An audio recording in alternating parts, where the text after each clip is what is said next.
Ola, son Joel Lago, xogador do Real Club Celta. Bueno, a verdade é que é unha felicidade increíble. Estou moi contento de seguir aquí e oxalá veñan cousas moi bonitas esta tempada e as seguintes. Sí, a verdade é que é un momento moi bonito cando o Celta quere que veñas a adestrar con eles, a intentar ficharte. A verdade é que recordo que foi un momento moi especial, un dos mellores da miña vida. E, bueno, seguir aquí para min é un auténtico privilexio, porque isto para min é unha familia e, bueno, como te digo, moi contento. Bueno, era un soño que perseguía e, mira, pois con traballo e moita ilusión, a verdade é que conseguino e estou moi contento, moi feliz e non te podo dicir nada máis. Pois para min ata agora foi un momento máis especial no fútbol, porque debutar no fútbol profesional, no clube da miña vida, en a banca Balaídos co toda a afición, a verdade é que é un momento que vou a recordar toda a miña vida. Bueno, ao final xa levo moito tempo con Claudio, coñéceme ben, tanto el como o seu corpo técnico, estou moi contento, moi agradecido pola confianza que teñen en mí, eu intento devolvela e a verdade é que só teño palabras de agradecemento para eles.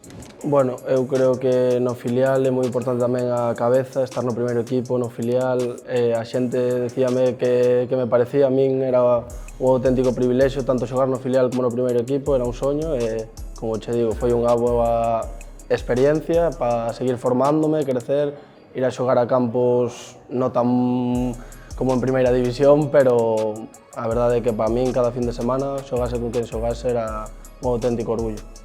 Sí, bueno, eu xogaba de mediocampista, pero bueno, cando empezo a adestrar con Claudio, dime que me ve moitas condicións de central, que cree que aí podo facer un bo fútbol e a verdade é que, mira, grazas a él, pois agora estou aquí e moi contento. Pois a verdade é que moi contento, moi ben con calquera que xogue ao meu lado e a verdade é que hai unha gran liña defensiva e todos aportamos moitas cousas ao equipo. Bueno, eu creo que son un xogador que non me gusta perder, son moi competitivo e a veces igual teño carácter de máis, pero é porque non quero perder e eu compito sempre hasta o final. Bueno, o que te digo, creo que esa competitividade que lle dou aos compañeiros, que enerxía sobre todo para poder seguir competindo hasta o final, creo que é o que máis se me pode caracterizar. Bueno, pois sobre todo seguir mellorando, seguir crecendo neste clube e facer unha boa temporada e que todo saia como a afección quere, que facer unha boa liga, sobre todo, e en Europa, pois, soñar e disfrutar. A verdade é que foi un orgullo tremendo, tanto para os canteiráns como a xente que non é daqui, porque creo que o grupo é unha familia, unha completa familia. Estamos todos moi contentos e creo que rematar a tempada entrando en Europa foi o mellor regalo que puido pasar. Pois nada, dicirlle á afición que sigan animando como nos animaron esta tempada, que ha sido un espectáculo e que nos vamos a dar o 100% para que darlle alegrías e intentalo facer o maior posible.